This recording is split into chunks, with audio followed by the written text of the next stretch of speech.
ল'ৰা একমাত্ৰ ৰাকেশ দাস 11 তাৰিখ দিনাখন সন্ধিয়া মোটামুটি 7:30মান বাজিছে বজাত কোনো দুখ কৰা নাই মোৰ ল'ৰাই সেইদিনাখন আমি বাপে মায়ে ঘৰতে আছোঁ এই ৰামু দাস বুলি কয় ল'ৰাটা আহি বাপেকে আছিল এইখিনিত থিয় দি বহি আছিল এই বেঞ্চিখনত আৰু ল'ৰাটো মানে 7টা বাজিলে ভাত লাগে আমাৰ বিকাৰ কষ্ট ল'ৰা না ভাত খুজিলে আমি ভাত দিবই লাগিলে নিমখ ভাতে খাওঁ ভাত দিছোঁ ল'ৰাটো এতিয়া আছিল থিয় দি গেট ভাঙি প্ৰৱেশ কৰিছে গেটখন দিয়া আছিল গেটখন প্ৰৱেশ কৰি ইয়াতে ঘূৰি মাৰিল ইয়াতে বাবাৰে কৰি উঠিল তাৰপিছত সেইফালে টানি চুচুৰি লৈ যায় ৰাস্তাত বহুত মাৰপিট কৰিছে মানে বহুত মাৰছে আৰু অলপ চলপ নহয় তাৰপিছত পিছদিনাখন 12 তাৰিখে মই থানাত এখন এজাহাৰ দিলোঁ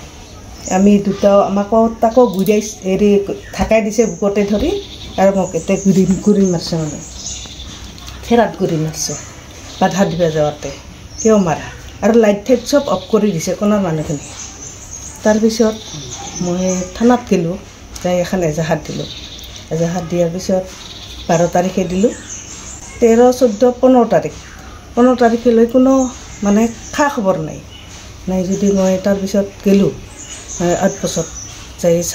ছাৰে মানে কোনো মোক ৰেছপন্স নিদিলে আৰু অলপো নিদিলে বোলে একজন মাইকী মানুহ কিয় বহি আছে থানাত কোনো মানে খবৰ নকৰিল মোক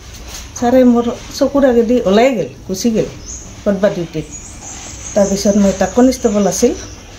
এই কি কয় LC বুলি কয় পবিত্ৰ দাস সি মোৰ লগত কথা পাতি আছিল কয় পবিত্ৰ দাসে কয় বাইদেউ আপোনাৰ কেছ অহা নাই এতিয়া তাৰপিছত মই কৈছোঁ অহা নাই ঠিকে আছে মই মানিকপুৰত খবৰ ল'ম তাৰপিছত এই 16 তাৰিখে মানিকপুৰ থানাত গৈছোঁ যাই ক'লোঁ ছাৰক ছাৰ মোৰ এটা 2 ষ্টাৰে লৈছে জেহেৰুল ইছলাম বুলি কয় মানুহজন অফিচাৰজন ক'লোঁ ছাৰ হেৰি আমাৰ কেছখন কি হ'ল ওপৰতে ফাইলৰ ওপৰতে থৈছে ছাৰ জ্যোতিকা দাস ৰিচিভ কৰি লৈ গৈছে 12 তাৰিখে খুচি বুলি কয় খুচি নাম বোলে লৈ গৈছে তাৰপিছত মই আৰু ক'লোঁ তাতে গ'লোঁ কালি নাই বুলি কয় কথা নাই বুলি কয় তো এই পঠাইছোঁ ঠিক ঠাক মানে পবিত্ৰ দাস LC যাই ওলাইছে DSP আহিছে DSP লগত ডিউটিত দিছে আৰু কি তাতে থানাত তাৰপিছত ক'লোঁ অঁ ছাৰ এইটো আহিছে আৰু কি হেৰি LCটো সোধকচোন মই কালি গৈছিলোঁ নাই বুলি কৈছে এইবাৰ ছাৰে কৈছে মণিপুৰ এই ছেকেণ্ড ছাৰে দাৰোগা নেকি এইটো জেহেৰুল ইছলামে কৈছে সেই ছাৰে বোলে মই ৰিচিভ কৰা আছে দিছোঁ পঠাইছোঁ কিয় নাই বুলি কয় তাৰপিছত তেনেকৈ মই ঘৰত গুচি আহি মানে 16 তাৰিখ 18 তাৰিখে 11টামান বজাত IC ছাৰ আহিছে মই কিবা এটা আমাৰ মানুহ ভাগিনা মৰছে শ্ৰাদ্ধত গৈছিলোঁ মোক ফোন কৰিছে কয় বাইদেউ আপোনাৰ হেৰি কোনখিনিত যাব লাগিব ফোন কৰিছে মোক নাম্বাৰটো এনেই ব্লক কৰি থয় সেইদিনাখন ফোন কৰিছে আৰু কি বোলে ছাৰ মইতো বাহিৰত আছোঁ অলপ আপোনালোকে আজি আহিছে মই দেখোন নাই নহয় আপোনাৰ ঘৰত নাযাওঁ ৰামু দাসৰ ঘৰত যাম কৈছে কওঁতে আহিছে আহি মানে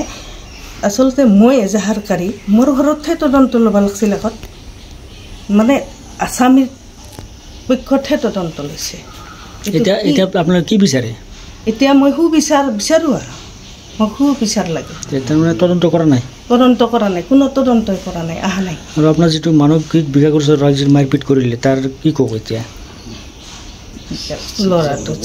চিকিৎসা কৰিব পৰা নাই আমি কিমান কষ্টত ভুগি আছোঁ আজি 5 বছৰ ধৰি আমি ভুগি আছোঁ ভুক্তভোগী হৈ আছোঁ আমি যিখিনি পৰা মতে আমি চিকিৎসা কৰিছোঁৱে কিন্তু নৰিলে কি কৰিম আৰু ল'ৰাজনক যে সেই বুলি যে বিকাৰগ্ৰস্ত ল'ৰাজনক মাৰিব ক'ত আইনত আছে যদি মাৰছে যদি ক'ব লগা নাই আৰু এতিয়া আৰু আপোনাৰ কিবা ভাবুকি দি আছে নেকি আমাকতো ভাবুকি দিয়া আছে কয় আৰু মাৰিব বোলে আৰু মাৰিম বুলি কৈ আছে এতিয়া মুখ্যমন্ত্ৰী আৰু SP মহোদয় কি ক'ব মই মুখ্যমন্ত্ৰী মহোদয় ছাৰক এটাই অনুৰোধ কৰোঁ মোৰ বিকাৰগ্ৰস্ত ল'ৰাক যাতে অলপ নিৰাপত্তা দিয়ে আমাকো লগতে যাতে নিৰাপত্তা দিয়ে SP ছাৰকো মই অনুৰোধ জনাওঁ IC ছাৰে কিয় এনেকুৱা কৰিছে তেওঁৰ যাতে বিহিত ব্যৱস্থা লয় এইখিনিয়ে মোৰ ক'ব লাগে শুভ সংবাদ বৰপেটা চহৰৰ মেটুৱাকুচিত স্থাপন হৈছে এলেক্স ডায়াগনষ্টিক এণ্ড হাস্পাতাল কম খৰচত উন্নত চিকিৎসাৰ বাবে আজি যোগাযোগ কৰক অত্যাধুনিক পদ্ধতিৰে অভিজ্ঞ চিকিৎসকৰ দ্বাৰা প্ৰদান কৰা হয় উন্নত চিকিৎসা কম সময়ত আধুনিক পদ্ধতিৰে কৰা হয় বিভিন্ন ৰোগৰ পৰীক্ষা ইয়াত ইচিজি আল্ট্ৰাছনোগ্ৰাফি সকলো ধৰণৰ ব্লাড টেষ্টৰ উপৰিও জটিল সকলো ধৰণৰ পৰীক্ষা কৰা হয় আজি যোগাযোগ কৰক যোগাযোগৰ নম্বৰ 6003136135 নাইবা 8099273960 নম্বৰত